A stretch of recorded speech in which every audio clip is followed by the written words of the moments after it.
Olá, alunos do Instituto Metodista. Estamos aqui novamente para gravar mais uma aula. E hoje o nosso tema é sobre Cristologia, Jesus, e a soteriologia. Quero iniciar com uma frase que eu acho que é muito importante a gente refletir. Como Jesus pode ser plenamente Deus e plenamente homem, e ainda assim uma só pessoa? Essa é uma frase que tem se perpetuado ao longo dos séculos, na verdade, e suscitado muitos debates ao longo da história da Igreja. Uma coisa importante a gente entender que Jesus, ele tem duas naturezas distintas em uma só pessoa. A gente vai estar compreendendo melhor esses conceitos ao longo das nossas aulas. Vamos à frente. Uma das coisas importantes para a gente refletir é sobre o Jesus histórico ou o Cristo da fé. Ao longo de muito tempo, dos debates teológicos, isso tem sido levantado também. Jesus é apenas um homem, um ente histórico, ou existe o Cristo da fé? É claro que as pesquisas e os escritos sobre o Jesus histórico nos ajudam a entender que ele realmente existiu como homem, como ser humano.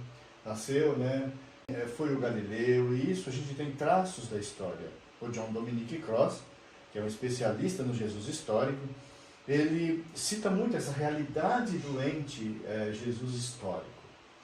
Uma coisa que a gente tem que refletir também é sobre o Cristo da fé. Qual a diferença entre o Jesus histórico e o Cristo da fé? O Cristo da fé, a gente tem aqui no nosso slide, que é uma distinção, que essa distinção não é a mesma que a distinção entre o Jesus terrestre e o Cristo ressuscitado, levado na glória de Deus. O Cristo da fé, o Jesus proclamado Messias e Filho de Deus pela fé de seus seguidores, inclui ambas as figuras, do Jesus terreno e do Jesus da glória. Os evangelhos não apresentam o Jesus procurado pelos historiadores críticos, mas o Jesus da narrativa da fé. O Cristo que é narrado na Bíblia, o Cristo que fez os milagres, o Cristo que é Deus, que veio a este mundo, aquele que nós cremos, que é apresentado nos evangelhos, é o Cristo da fé. É muito importante, vocês podem, ao longo dos estudos de vocês, estar pesquisando melhor sobre essa relação entre o Jesus histórico e o Cristo da fé. Vamos adiante. A Bíblia diz, não só a Bíblia, mas a teologia aponta que Jesus tem duas naturezas em uma só pessoa. O quadro aqui mostra bem essa realidade. A gente tem as duas naturezas de Cristo. Jesus ele é divino, com todas as suas prerrogativas de sua divindade, e ele também é o Cristo humano, que viveu como homem, nasceu de mulher. Então a gente tem duas naturezas em uma só pessoa, que é Jesus. Então esse triângulo aqui mostra muito bem como a gente entende a pessoa de Cristo. Uma pessoa que existe em duas naturezas distintas, o Cristo divino e o humano. A humanidade de Jesus, a gente tem aqui, que ele é homem. E a Bíblia aponta muitas coisas sobre ele. Ele foi feito de mulher, que está lá em Gálatas. Lá em Mateus 1,18, nasceu de Maria, como a gente viu. Ele teve um crescimento natural, teve um vigor físico, suas faculdades mentais igual à nossa, uma aparência pessoal. A natureza humana de Jesus foi completa, ele teve corpo, alma e espírito. Ele teve as limitações humanas, limitações físicas, fadiga, sono, fome, sofreu dor e se sujeitou à própria morte. Então, essas características são características de humanidade, colocam Jesus como um ente humano. E é muito interessante a gente ver isso, em muitos momentos da narrativa dos evangelhos. Jesus ele sente sono, lembra aquele episódio que Jesus estava descansando na popa do barco. Jesus também teve fome, enfim. Jesus foi um homem pleno, com todas as características da humanidade. Ele também teve as suas limitações, ele enquanto homem tinha as suas limitações intelectuais, ele tinha que crescer no pleno desenvolvimento, como todos os seres humanos crescem em desenvolvimento.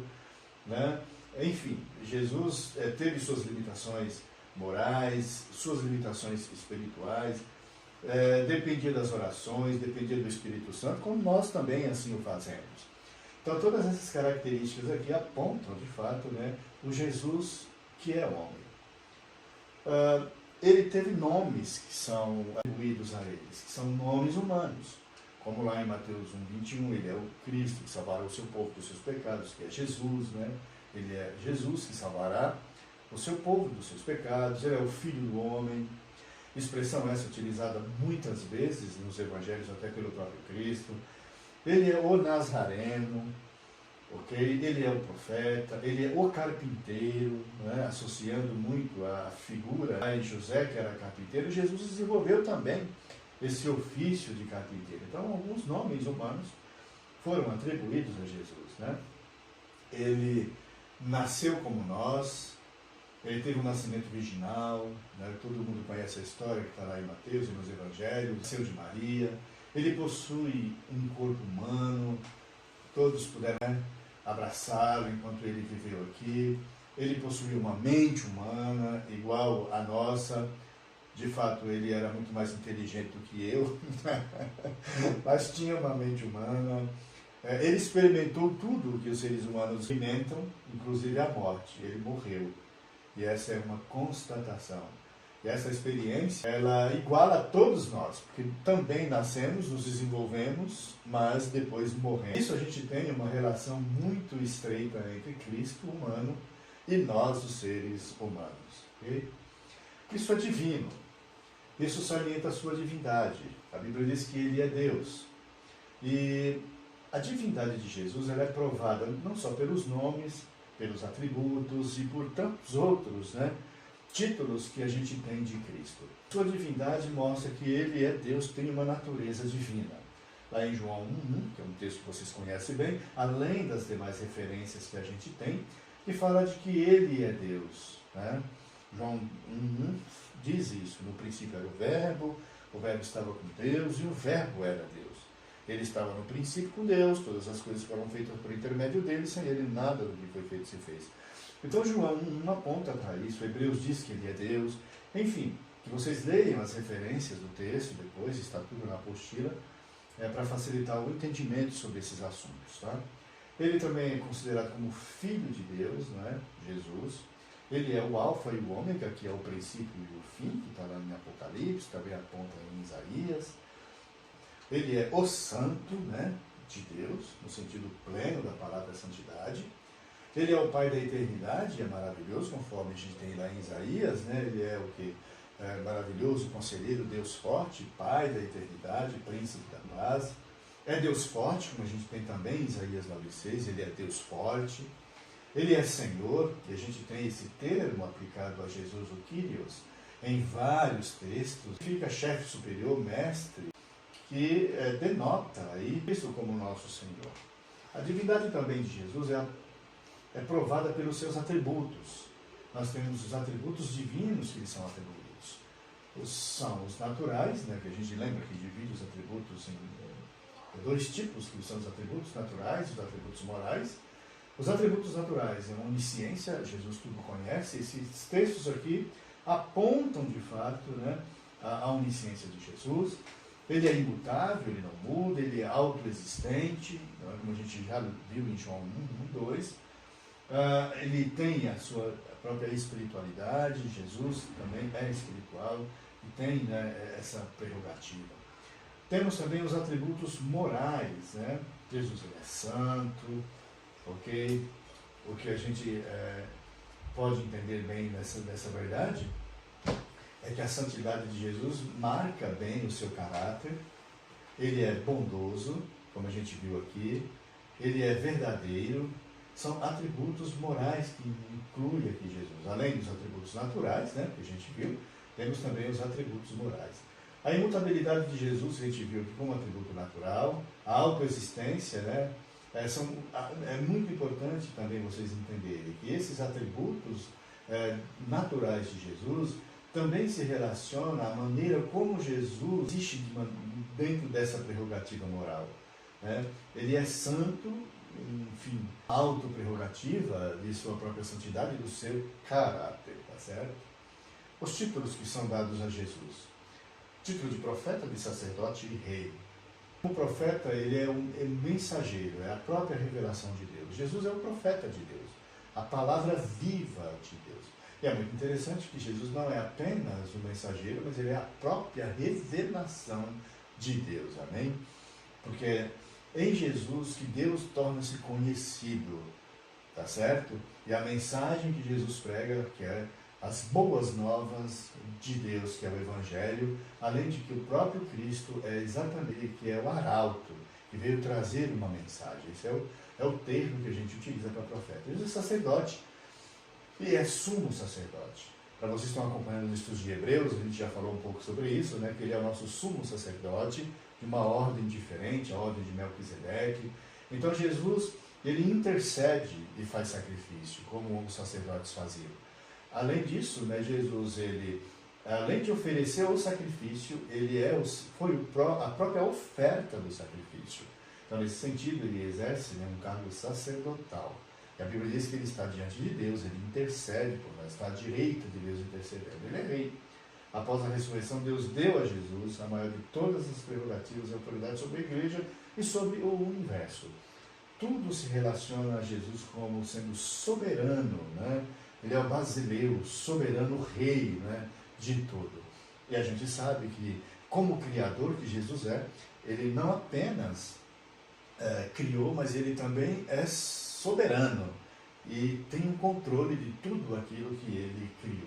Okay? Dentro dos estudos da divindade de Jesus, ao longo da história da igreja, nós tivemos assim, muitos impasses, né? Tanto é que a dogmática que nós temos, que define Jesus uma pessoa em duas naturezas, não foi algo assim muito fácil de ser consolidado. Houve muitos debates e houve muitas opiniões sobre essa questão da divindade de Jesus em relação a ser ele divino ou humano. O apolinarismo era uma ideia de que afirmava que a pessoa de Cristo possuía um corpo humano, mas não uma mente, ou um espírito humano, e que a mente e o Espírito de Cristo provinham da natureza divina do Filho de Deus. Você veja que uma certa confusão nesse sentido, né, do entendimento das duas naturezas de Jesus. Né? Possuía um corpo humano, mas não uma mente ou um espírito humano. Quer dizer, como é que você dissocia, por exemplo, corpo da mente, enfim, é uma coisa assim muito complicada nesse sentido. O nestorianismo diz que é uma doutrina. Havia duas pessoas distintas em o Cristo, uma pessoa humana e a outra divina. O monofisismo, mono já diz de um, né? É a ideia de que Cristo possuía uma só natureza e pronto. Sabe que todas essas teorias foram combatidas ao longo dos sínodos da igreja, enfim. E a gente tem, biblicamente falando, essa realidade da pessoa de Jesus sendo em duas naturezas distintas, plenamente Deus e plenamente homem. Okay? Terminando a respeito de Jesus, a gente fala do que ele fez, que foi a salvação. Aqui a gente tem a soteriologia. Essa palavra, né, denota a salvação. Jesus é o Salvador. Então a gente colocou aqui a matéria de soteriologia junto para a gente estar entendendo melhor esse particular. Soteriologia vem do grego, né, é uma palavra grega, ok? Que significa doutrina, ciência da salvação. É a parte da teologia e da cristologia, que diretamente trata da redenção da humanidade pecadora. Então tem-se Jesus como o nosso Salvador. E se a gente parar para pensar esse termo, soteriologia, né, a palavra quer dizer livramento, soltura, desprendimento, né, libertação. Então a gente tem no uso do Novo Testamento da palavra soteria, né, esses significados. Eu até recomendo que vocês leiam o livro Palavras-Chave do Novo Testamento, do Dr. William Barclay. Ali vocês vão aprender muito, inclusive tem outros conceitos muito importantes narrados, né, por Barclay. Então, a doutrina da salvação, esmiuçando bem, é o que a gente tem na soteriologia. Por que é necessário o estudo de soteriologia? A gente tem aqui, por causa da existência do pecado, ok? O pecado, que no grego é a hamartia, né? É o errar o alvo, é o que se comete, é o que marca a natureza humana que se volta contra Deus. E é o pecado que nos separa de Deus. O pecado que Jesus veio realmente nos livrar. Enfim, só nos libertar dos nossos pecados, ok? Então, Jesus veio com esta finalidade, para finalizar o propósito da economia divina, de ser o nosso único Salvador. Temos alguns aspectos importantes e alguns conceitos da soteriologia que é bom a gente apontar aqui. Primeiro, aparece a expiação. Essa palavra significa purificar, pagar pelos pecados, por meio da expiação de Jesus, como os sacerdotes no Antigo Testamento faziam, expiavam, né, os pecados através do ato do ritual de sacrifício, ok? Então a Bíblia diz que Jesus Cristo fez expiação pelos nossos pecados. Se vocês lerem bem, no Antigo Testamento os sacrifícios tinham essa conotação. O sangue era aspergido, né? E nesse ato de oferta de sacrifício, os pecados eles eram cobertos no Antigo Testamento. Então Jesus é aquele que veio nos trazer uma expiação, ok? Então hoje nós podemos estar na presença de Deus por conta daquilo que Jesus fez. A presença tem nos aperfeiçoado, né? Então o seu sacrifício possibilitou a expiação dos nossos pecados, ok? Outro termo que está ligado à soteriologia é a redenção. A redenção quer dizer libertar, comprar ou resgatar. Isso significa, simplificando, que a redenção é o pagamento de um preço para conseguir libertação. E é isso que Jesus fez. Ele, com a sua morte, pagou um preço na cruz pelos nossos pecados e trouxe a libertação. Então ele nos comprou de volta para Deus, a humanidade perdida. Por isso, ele nos remiu. Essa palavra remir, a gente tem lá em Isaías, eu te remi, eu resgatei vocês da morte, né? Veja, no Antigo Testamento isso já aparecia e a gente tem os inúmeros textos do Novo Testamento que apontam a obra redentora de Jesus. É por isso que quando a gente lê que Jesus é o Redentor, ou que ele efetuou uma obra redentora, está muito ligado exatamente ao que ele fez para nos resgatar, para nos libertar, ok? Justificação. A justificação é algo muito importante. Você lê Romanos, né, que fala da justificação pela fé, e os inúmeros textos que a Bíblia apresenta, falando de justificação, é esse resultado maravilhoso do sacrifício que Jesus fez, da salvação que Jesus se empenhou em realizar. Nós merecíamos o castigo eterno por conta dos nossos erros, dos nossos pecados, de tudo aquilo que nós fizemos. Mas em Jesus, Deus revoga o castigo, no caso dos que creem em Jesus, ok? Então ele restaurou o favor de Deus. Então a justificação é essa restauração da comunhão com Deus, ok?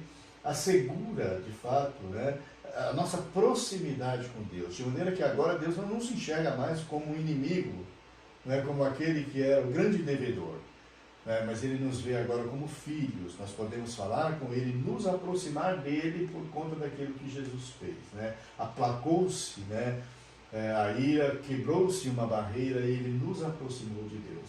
Então a justificação é exatamente isso, né? Ele nos perdoou do castigo que nós merecemos, porque Jesus realizou isso por nós, ok? A fonte da justificação.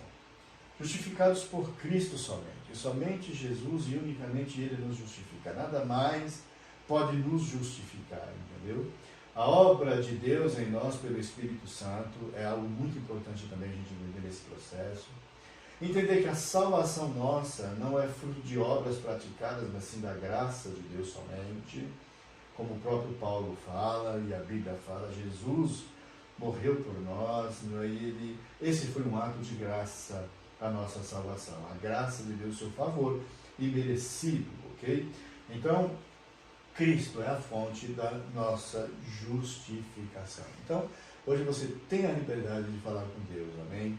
Das suas relações de inimigo com Deus já não existe mais, né? Porque Cristo nos justificou, ok? Outra palavra importante é o perdão. Para que haja justificação, para que haja salvação, tem que haver perdão. Ele nos perdoou por conta daquilo que Jesus fez. A base do perdão do pecador é o sacrifício de Jesus. Portanto, valorize isso. Valorize a salvação, valorize tudo aquilo que Cristo realmente fez, porque Deus nos perdoou em Cristo Jesus. E esse é um exemplo maravilhoso também para nós. Se Ele nos perdoou, devemos também perdoar os demais, né? E na comunidade do Cristo, do redimido, o perdão é uma base muito importante. Se vocês lerem tanto nas parábolas de Jesus, quanto nos ensina no Novo Testamento, a importância do perdão. Deus pode dizer, vocês devem perdoar, porque Ele, em aspectos concretos, Ele mostrou isso também. Ele nos perdoou, ok? Outro fator é a reconciliação. Você reconcilia alguma coisa que está separada, distante um do outro. Jesus fez isso, Ele nos aproximou, nos reconciliou, ok? A reconciliação é um ato de Deus. É Ele quem reconcilia. Muita gente diz assim, eu me reconciliei com Deus, como a gente até está colocado aqui. Mas não foi você que se reconciliou com Deus, ok? Foi Deus que fez isso.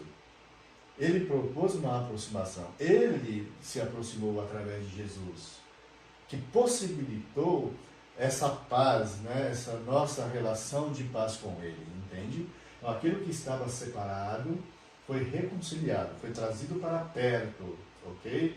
Aquela barreira que nos separava, que foi imposta, ela foi quebrada, como Paulo diz lá em Efésios 2, a barreira de separação que separava hoje não existe mais, porque fomos reconciliados, trazidos para perto de Deus. Santificação. Os redimidos, salvos, justificados, são santificados. A santificação é um aspecto fundamental da salvação. Ela é um dos atributos de Deus, como a gente já viu que Ele é santo, como a gente viu que Jesus também é santo. E requer do homem a santificação. E essa santificação dos pecados, essa santificação se dá por meio de Jesus, do Espírito Santo, que é o Espírito Santificador, que também é o Espírito Regenerador. E é muito interessante notar que a santidade é o lema que a igreja deve buscar, amém?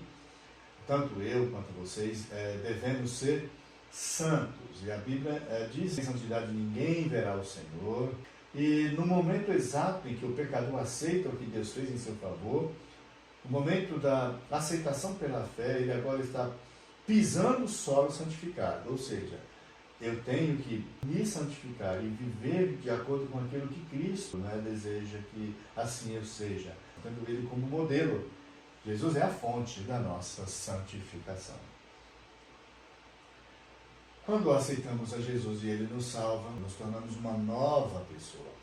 É interessante a gente notar aqui que o novo nascimento não torna você uma pessoa diferente das demais. Você é humano como qualquer um. Mas você tem um nascimento espiritual. Que Jesus disse lá para Nicodemos, não é isso? Você precisa nascer de novo.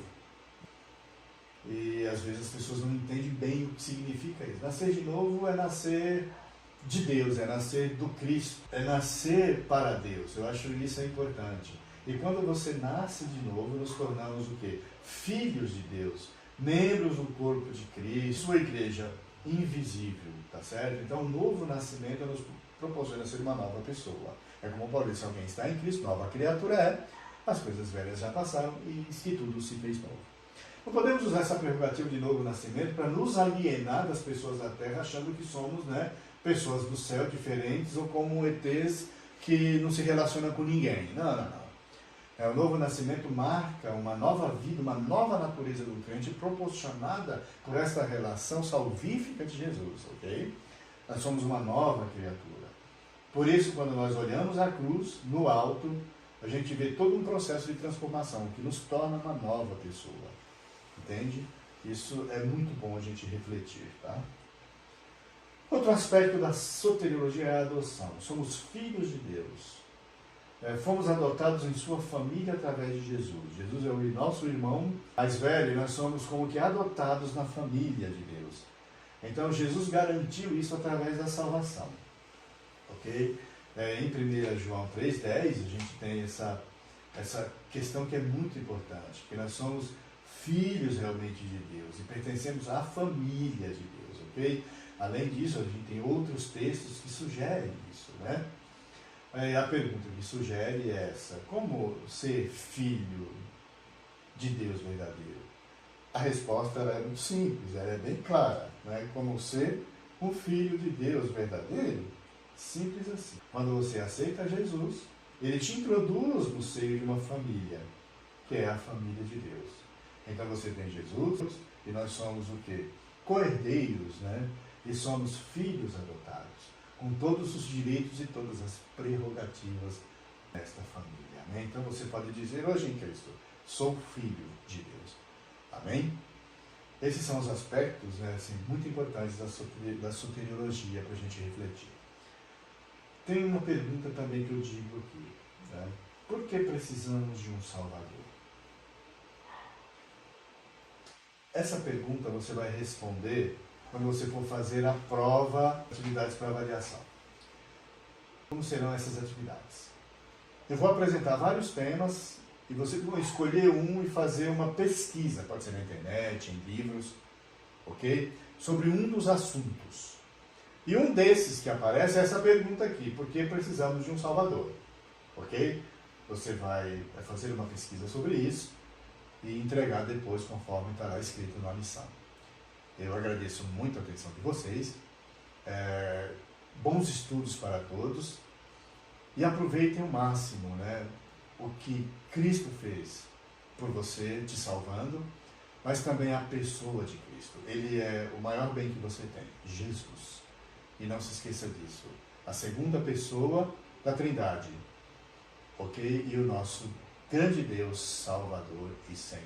Que Deus abençoe a todos.